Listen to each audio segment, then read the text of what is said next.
এল news অনলাইনে আপনাদের সাথে আছি আমি আসাদুজ্জামান সাজু। প্রিয় দর্শক, আপনাদেরকে জানিয়ে রাখি, তিস্তা নদীর পানি তৃতীয়বারের মতো বিপদসীমার উপর দিয়ে প্রবাহিত হচ্ছে।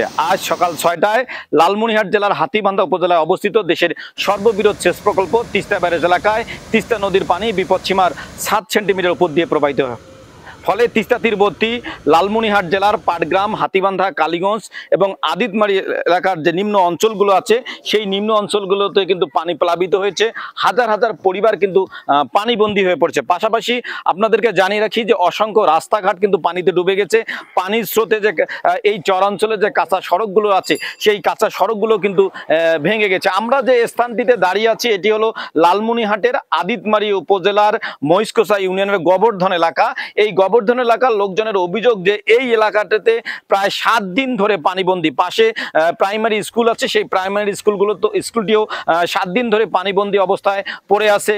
ছাত্র আসে, শিক্ষক আসে না, শিক্ষক আসে, ছাত্র আসে না, ফলে পাঠদানও ব্যাহত হচ্ছে। সব মিলে এই এলাকার মানুষের যে অভিযোগ যে তারা প্রায় 7-8 দিন ধরে পানিবন্দী অবস্থায় থাকলেও কিন্তু পানিবন্দী পরিবারগুলোর জন্য যে সরকারিভাবে ত্রাণ বিতরণ, পাশাপাশি জনপ্রতিনিধি এবং সরকারি কর্মকর্তারা খোঁজখবর নিচ্ছে, সেভাবেই খোঁজখবর নেবে না, শুধু আসে ছবি তুলে ফেসবুকে দিয়ে 2-1টি ছবি তুলে তারা চলে যায়। অর্থাৎ লোক দেখানো খোঁজখবর নিতে এসে 2-3 মিনিট 2-3টি পাশে 3-4টি বাড়িতে খোঁজখবর নিয়ে চলে যায়। ফলে এই অঞ্চলের মানুষজনের মাঝে কিন্তু অভিযোগ যে তারা 7 দিন ধরে পানিবন্দী অবস্থায় পড়ে থাকলেও তাদের যেমন খোঁজখবর নিচ্ছে না, পাশাপাশি এই এলাকায় যে পানি যে তিস্তা মহাপরিকল্পনা বাস্তবায়ন সেটিও সরকার আন্তরিক না। তারা বলছে যে এই সব সমাধানের একমাত্র পথ তিস্তা মহাপরিকল্পনা বাস্তবায়ন। তিস্তা মহাপরিকল্পনা যদি বাস্তবায়ন হয় তাহলেই এই যে পানিবন্দী মানুষ যে প্রতিবার বর্ষায় যে 4-5 বার পানিবন্দী হয় সেখান থেকে মুক্তি পাবে, এই এমনটি জানিয়েছেন এই অঞ্চলের মানুষজন।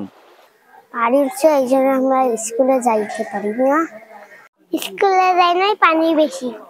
ওই তো মানুষ বাড়ি থেকে বাইরে হইতে পারে না, 3-4 বার পানি উঠে গেছে, মানুষের খাওয়ান দাওয়ান খুব কষ্ট। পানি তো আজ 7-8 দিন থেকে বলন্ত হয়ে আছে, শুকনো খাবারও কোনো নাই।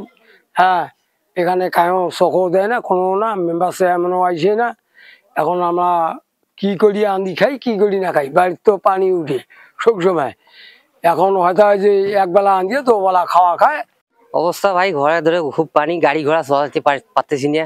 মেম্বার চেয়ারম্যান তো দেখেই না, এখন কোনো বরাদ্দ নাই। মনে করো মেম্বার চেয়ারম্যান একটা জান কয় কিছুই নাই, দেওয়ার মতো কিছু নেই, শুকনিয়ে খাবার টাবার কিছু দেয় না।